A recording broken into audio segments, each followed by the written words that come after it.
নমস্কাৰ। এই মুহূৰ্তত লৈ আহিছোঁ অসমবাসী ৰাইজৰ কাৰণে ৰাতিপুৱাৰ কেইবাটাও বিগ ব্ৰেকিং নিউজ। আজি হৈছে 30 জানুৱাৰী। ৰাজ্যৰ লাখ লাখ মহিলাৰ বাবে আহি পৰিছে ভাল খবৰ। চৰকাৰে লাখ লাখ মহিলাক দিব 8,000 কোটি টকা। কোনে কোনে পাব এই ধন, সাজু কৰিছে তালিকা। কৃষকসকলৰ বাবে আহি পৰিছে ডাঙৰ খবৰ। আপুনি কৃষক পঞ্জীয়ন কৰিলে নে নাই? এতিয়াই কৰক। কৃষক পঞ্জীয়ন, অন্যথা কৰ্তন হ'ব পাৰে PM কিষাণৰ যোজনাৰ পৰা আপোনাৰ নাম। লগতে কেইটামান ৰাজনৈতিক আৰু অৰাজনৈতিক খবৰ যুগুত কৰা হৈছে আজিৰ দিনটোত। গতিকে এনেবোৰ খবৰ নিতো চাই থাকিবলৈ চেনেলটো ছাবস্ক্ৰাইব কৰি ভিডিঅ'টোত এটা লাইক কৰিবলৈ নাপাহৰিব। হয় বন্ধু বান্ধৱীসকল, আজি আমাৰ প্ৰথমটো খবৰ খুবেই গুৰুত্বপূৰ্ণ খবৰ। লগতে অসমবাসী ৰাইজৰ কাৰণে এটা ডাঙৰ খবৰ। ৰাজ্যৰ লাখ লাখ মহিলালৈ ভাল খবৰ। চৰকাৰে লাখ লাখ মহিলালৈ প্ৰদান কৰিব বৃহৎ পৰিমাণৰ ধন। 8,000 টকাকৈ ৰাজ্যৰ মহিলাক চৰকাৰে দিব ধন। ফেব্ৰুৱাৰীৰ মাহতে চৰকাৰে প্ৰদান কৰিব এই ধন।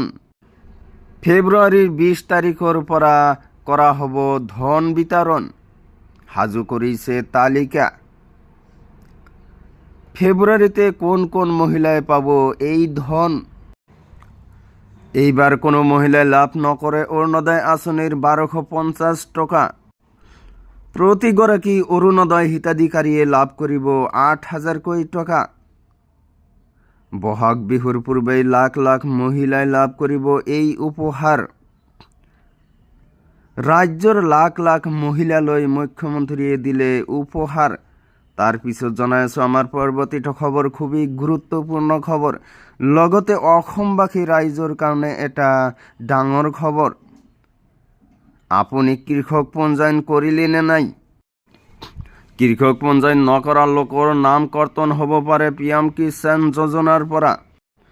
কৃষকৰ বাবে অহা অন্য চৰকাৰী আঁচনিৰ পৰাও হ'ব লাগিব বঞ্চিত। PM কিষাণৰ 22 নং কিস্তিৰ ধন বিতৰণৰ পূৰ্বে কৃষকৰ বাবে ডাঙৰ খবৰ। আজিয়েই যোগাযোগ কৰক কৃষক পঞ্জীয়নৰ বাবে সংশ্লিষ্ট গাঁও পঞ্চায়তৰ সৈতে। upfr.agristack.gov.in নম্বৰত কৰিব পাৰিব পঞ্জীয়ন। উত্তৰ প্ৰদেশ চৰকাৰে কৃষকৰ সুবিধাৰ বাবে মুকলি কৰিছে এপ। আধাৰ কাৰ্ড, পান কাৰ্ড, আধাৰ পঞ্জীয়ন, মোবাইল নম্বৰ আৰু মাটিৰ জমাবন্দী, এই 4বিধ নথিৰ সৈতে আপুনি পঞ্জীয়ন কৰিব পাৰিব নিজৰ নাম।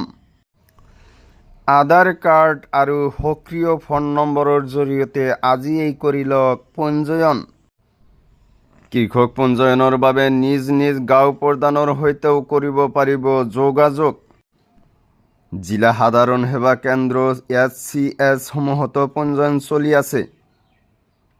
কৃষক পঞ্জীয়ন হোৱাৰ পিছতেই লাভ কৰিব চৰকাৰৰ বহু সুবিধা।